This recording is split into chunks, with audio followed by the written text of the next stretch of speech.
Летчик, за плечами которого блестящая карьера военного и доблестный подвиг во имя людей. Он всегда был, есть и останется в памяти не только Ингушетии, но и всей России, отметил глава Ингушетии Юнусбек Кивкуров.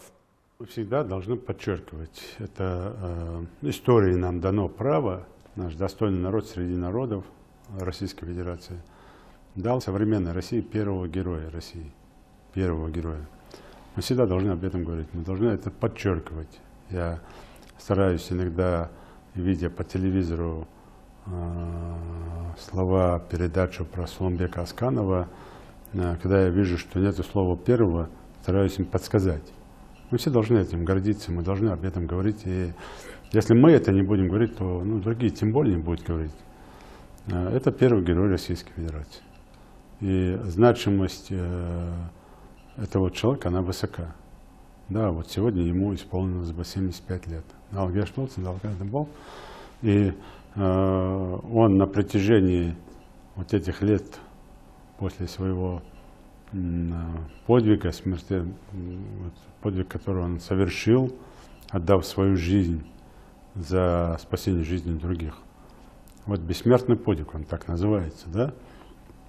И с тех пор он продолжает, и до этого, и после этого продолжает делать все, чтобы республика звучала в хорошем смысле за пределами, далеко за пределами.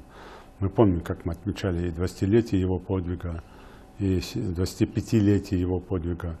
И это довольно серьезное масштабное мероприятие, как внутри республики, за пределами, так и за пределами. Хорошие песни, хорошие стихи, хорошие рассказы, хорошие воспоминания. Огромная любовь жителей и Липецкой области, и непосредственно на того места, где упал самолет, и района, и в целом и деревни Хворостянки, и того района, где служил Сулумбек, где стоял центр переподготовки. То есть и огромное уважение ветеранов, действующих военнослужащих воздушно-космических сил Российской Федерации именно по отношению к Сулумбеку Асканову.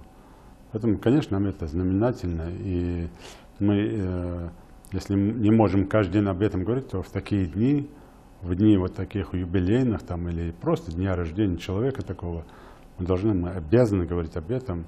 Это тоже такой пример, хорошее явление для подрастающего поколения.